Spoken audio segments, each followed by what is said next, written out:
Good evening to all of you. You all look simple, but you make very difficult things also simple. That's a great, incredible achievement.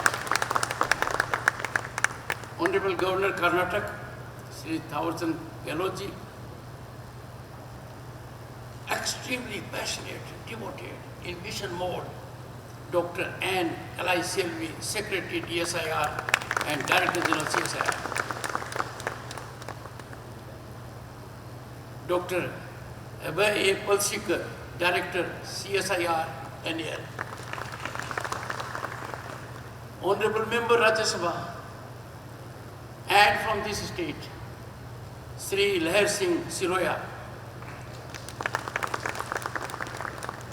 And for me, everyone present here and those associated with this institution,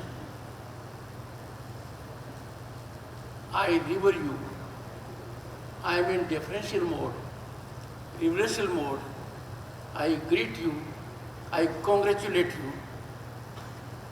Trust me, an hour or so, I have been surcharged, energized, motivated. I have been telling, driven by the ground reality, that India is a land of hope and possibility. But here I find our futuristic outlook is taking shape. I can realize that a country of 1.4 billion people, you are catering to its needs. We already have the largest number of civilian pilots that are women. They are in combat position also. But what I have seen, and I said there, large number of these aircrafts will allow our young boys and girls to fire their zeal and enthusiasm, to exploit their potential and talent, to realize their dreams and aspirations, to fly sky high, and maybe taking route even to space. This is the laboratory. This is the crucible where these things are happening. As a student of physics honors, I am absolutely delighted. I take it as a profound honor to be at the CSIR, National Aerospace Research Laboratories. In Amrit Kaal, we are seeing India's rise. The rise is unstoppable. The rise is incremental. But the kind of rise which you are defining here is a rise that the world is noticing. I can imagine, after having been to two important situations, we are going to be one of the top nations in the world, and the number will not be in double digit. Friends, I am happy to share with you that India is one of the countries that are focusing on disruptive technologies, as no other country is doing. There are 5-6 countries in the world focusing on that. Our quantum computing system that will be of extreme avail to you all is already in place. The government has already made allocations. We are also focusing on other disruptive technologies, and they have extreme bearing here also. Machine learning, blockchain, artificial intelligence, Internet of Things. In general perception, these technologies pose a challenge. But for you, this challenge is an opportunity. You are increasing the opportunity basket of our youth, our impressionable minds. Friends, the Institute has grown into a powerhouse of research and development, contributing significantly to the aerospace sector and beyond. In the last few years, India's space accomplishments have come to be globally recognized, both in the field of defense and also in the shape of things like Chandrayaan-3. All this, I now realize, is not the handiwork of one institution. It is convergence of several institutions that has contributed to this. And this was revealed to me when I had the privilege, honor, distinction of being at the NAL's wind tunnel facility. Remarkable. Since I have little bit modest understanding about it, I was thrilled. I could see what is to come. I inquired from the director, how long will it take us to be in the top group? Well, not many years. Since the beginning has been made, right steps have been taken, visionary leadership has provided futuristic governance policies for it, India will regain its past glory of having controlled the global knowledge about space and astronomy. We are heading towards it. The wind tunnel facility, engineering marvel, looks simple when you look at it. But just imagine when it functions. The entire body is thrilled. How challenging is the job.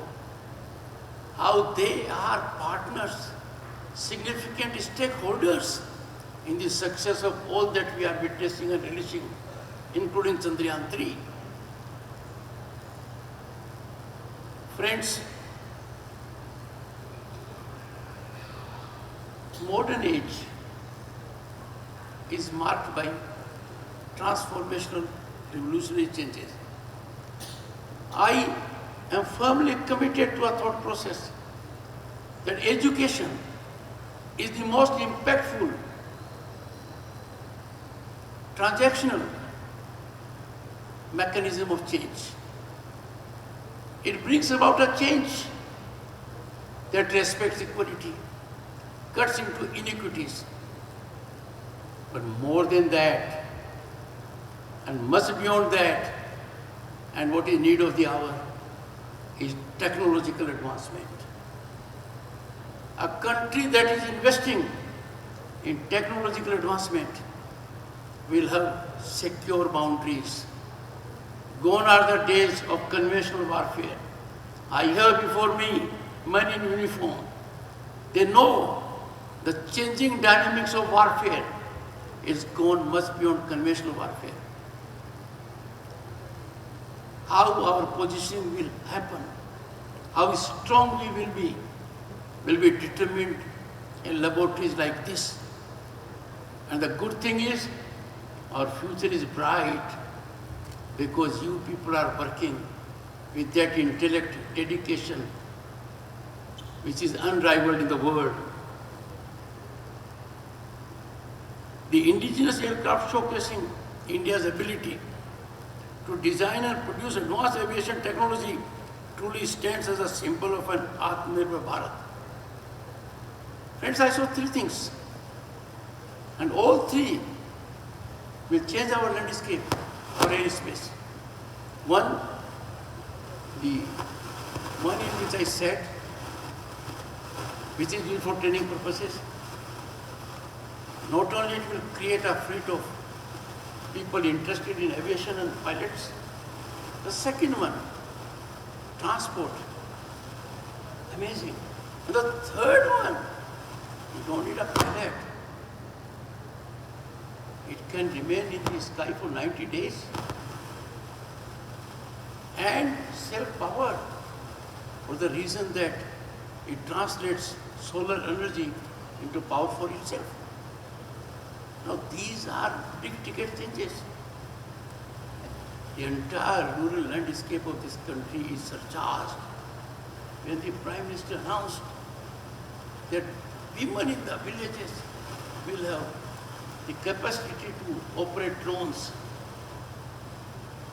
it is within their reach. What you are doing will be of great commercial exploitation. There will be growth of industry. I inquired from the director, mass production. You will have involvement of private sector, public sector, and in defense, the utilities there. But a country that was importing and 100% importing defense equipment is now exporting defense equipment in billions of dollars. Even this place, the entire infrastructure here, Tejas,